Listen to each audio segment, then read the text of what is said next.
Hello guys. जैसा कि हमने प्रीवियस वीडियो में जैसे कंस्ट्रक्शन के बारे में हम बात किए थे, आज हम बात करने वाले हैं डीसी मशीन के ईएमएफ इक्वेशन के बारे में। फर्स्ट ऑफ ऑल हम ये जानेंगे कि किसी भी मशीन में ईएमएफ जनरेट होने के लिए क्या इम्पोर्टेंट है। तो तीन चीज़ों का होना बहुत इम्पोर्टेंट है। फर्स्ट ऑफ ऑल, अगर आप इलेक्ट्रिकल बैकग्राउंड से हो तो सबसे पहले आपको पता होना चाहिए कंडक्टर के बारे में, फ्लक्स के बारे में और इन दोनों के बीच में रिलेटिव मोशन के बारे में।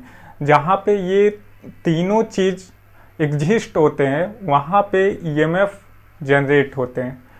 तो जैसा कि हमने पहले भी बात करा था कि ईएमएफ जनरेट होने के लिए फर्स्ट ऑफ ऑल आपके पास कंडक्टर होना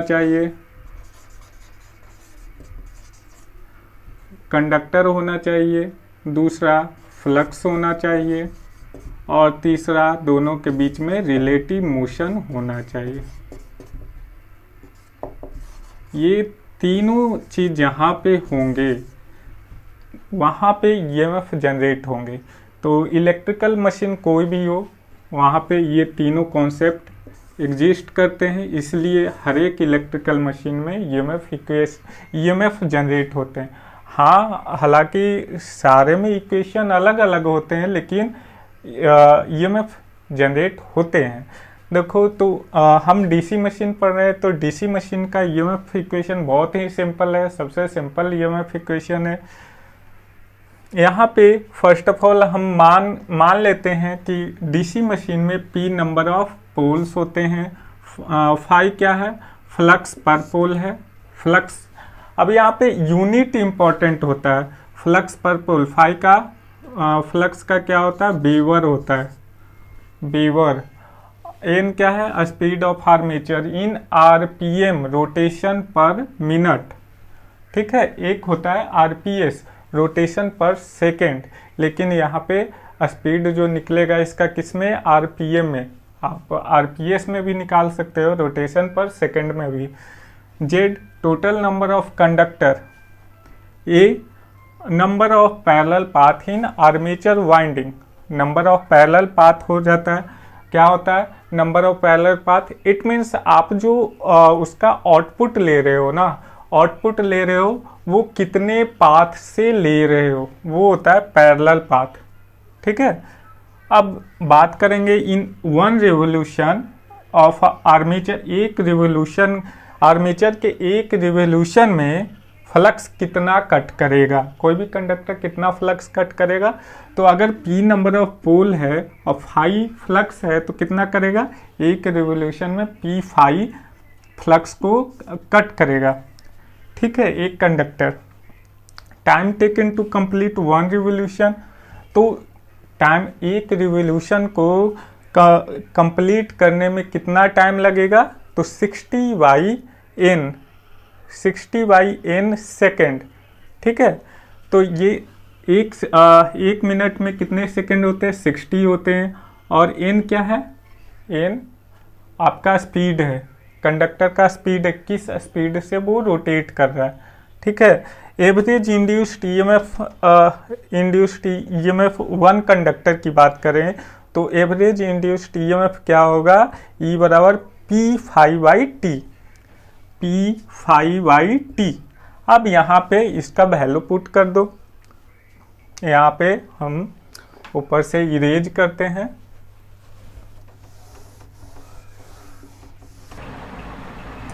तो जैसा कि हमने average induced EMF one conductor का निकाला, E बराबर P∅/T।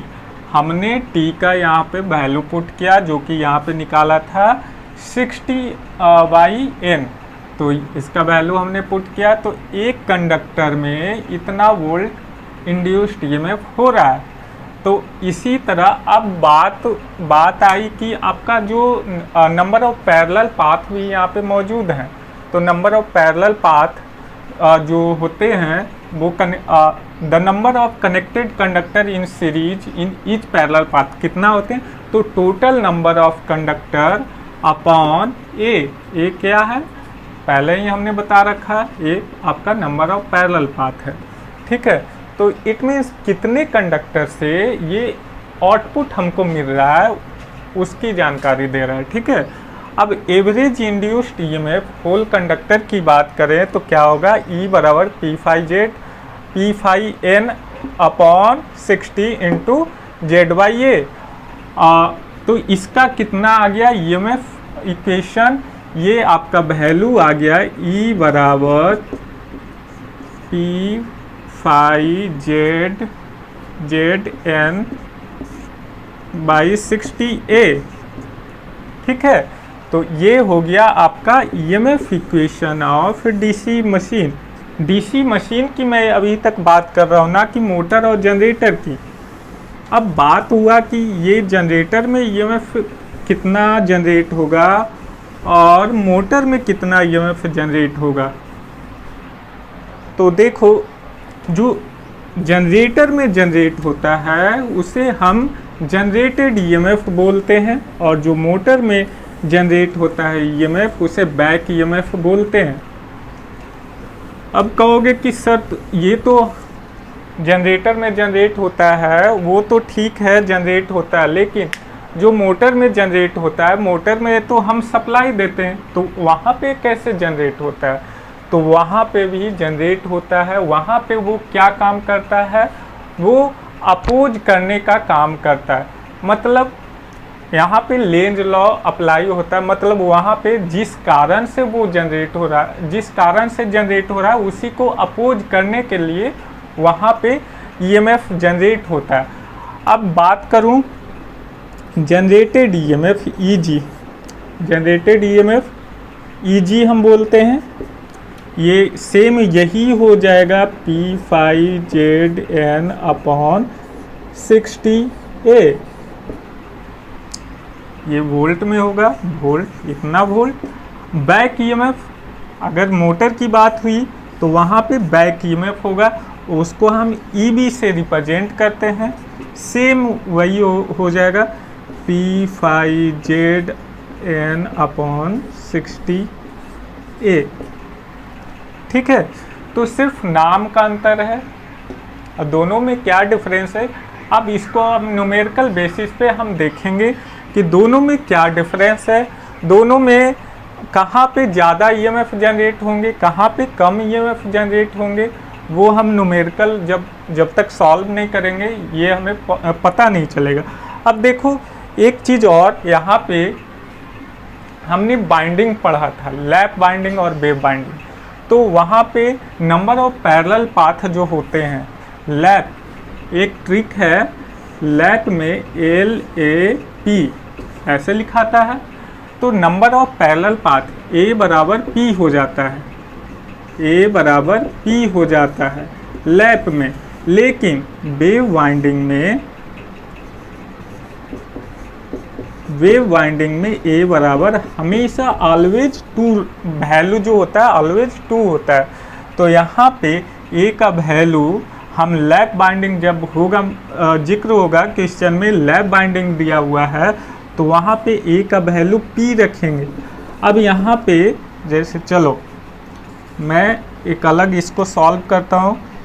अगर EG जनरेटेड EMF में लैप बाइंडिंग का जिक्र है, इन लैप बाइंडिंग जनरेटेड EMF क्या हो जाएगा, तो P5ZN अपॉन 60A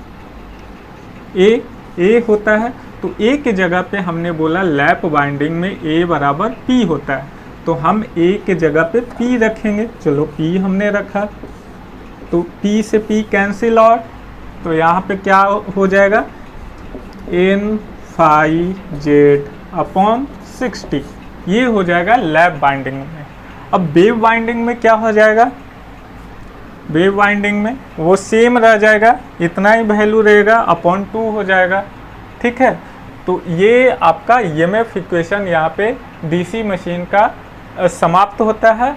और आगे हम कुछ न्यूमेरिकल प्रॉब्लम देखते हैं। ठीक है,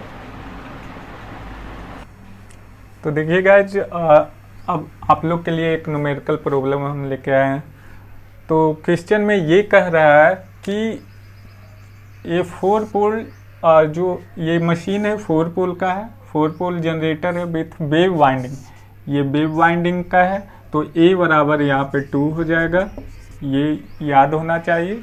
अब इसमें 51 स्लॉट्स हैं, कितना है 51 स्लॉट्स हैं, और प्रत्येक स्लॉट में 24 कंडक्टर हैं, तो टोटल नंबर ऑफ कंडक्टर यहाँ पे निकालना पड़ेगा।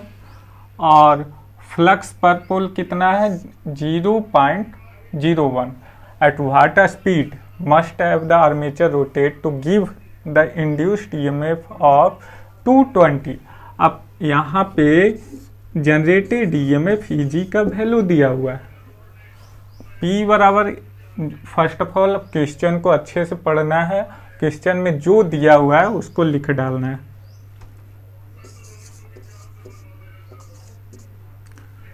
P बराबर आपको 4 दिया हुआ है, वेव वुंड है तो A बराबर 2 दिया हुआ है, और क्या दिया हुआ है Z बराबर कितना हो जाएगा 51 स्लॉट्स है, प्रत्येक में 24 कंडक्टर हैं, तो टोटल कंडक्टर कितने हो जाएंगे, तो आप इंटू कर लो 51 इंटू 24, ये आपका आ गया 1224 कंडक्टर। अब यहाँ पे फाई दिया हुआ है, फाई कितना है 0.01 वेबर, ठीक है, और ईजी का वैल्यू दिया हुआ है, ईजी बराबर 220। अभी आपने फॉर्मूला पढ़ा है क्या, ईजी बराबर NP phi Z upon 60A, ठीक है। तो यहाँ पे सभी का वैल्यू आपको पता है, तो आप मेंशन कर दो, आपको N का वैल्यू निकालना है, N बराबर वाट, EG बराबर 220 बराबर N इंटू 4 इंटू 0.01 इंटू कितना है 1224 अपॉन 60 इंटू 2, क्योंकि A बराबर 2 दिया हुआ है। अब इसको कैलकुलेट करो, इसको कैलकुलेट करोगे तो देखो कितना आएगा,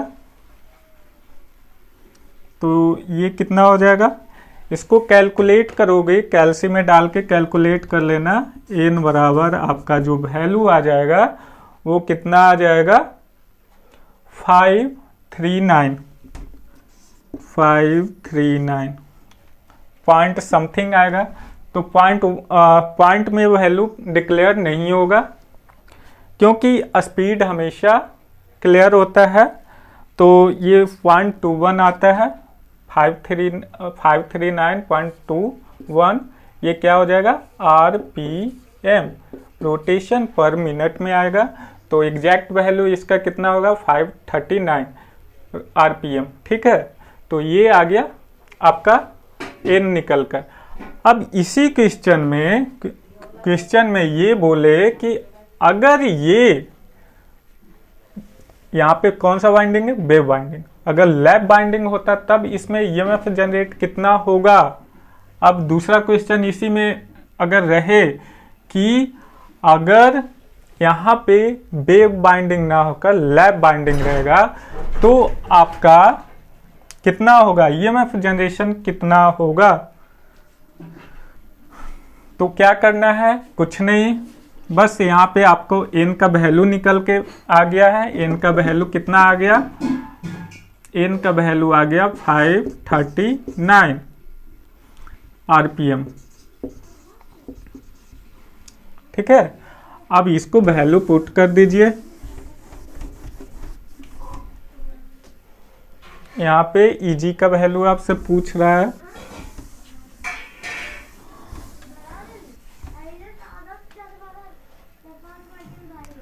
तो EG का वैल्यू पूछ रहा है, तो EG बराबर N का वैल्यू कितना है 539 into 4 into 0.01 into 224 upon 60 into 4।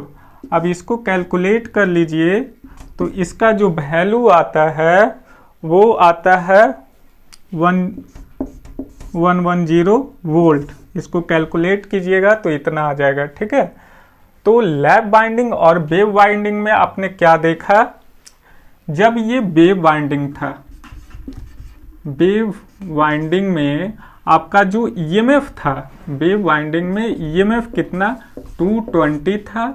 Lap winding में आपका क्या ईएमएफ क्या हो जाता है, घट जाता है। ठीक है, तो लैप और वेव में ये डिफरेंस है कि लैप हमेशा हाई करंट लो वोल्टेज के लिए जाना जाता है, और वेव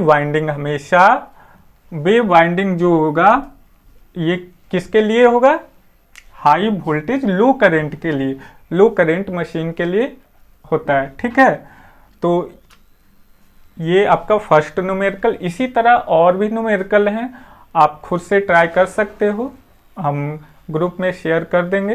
ठीक है, तो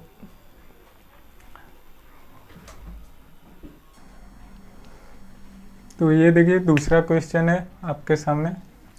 तो इस क्वेश्चन में क्या कह रहा है कि ये क्वेश्चन है 8 पोल का मशीन है, 8 पोल, P बराबर आपको दिया हुआ है, गिवन है P बराबर 8। ये कैसा कनेक्टेड है, लैप कनेक्टेड। तो A बराबर भी कितना हो जाएगा, A बराबर भी 8 हो जाएगा। Lap connected DC machine has 960 conductor. तो Z बराबर आपको इस बार सीधे सीधे दिया हुआ है 960, और फ्लक्स कितना है, फ्लक्स यहाँ पे दिया हुआ है 40 मिली वेबर। अब यहाँ पे मिली वेबर में दिया हुआ है, तो इसको आप वेबर में चेंज करोगे, तो वेबर में चेंज करोगे तो कितना आ जाएगा, 40/1000 कर दोगे तो कितना आ जाएगा, इतना वेबर हो जाएगा। इसको ऐसे ही रहने दो। उसके बाद और क्या दिया हुआ है, एन का वैल्यू दिया हुआ है, स्पीड कितना है 400 आरपीएम।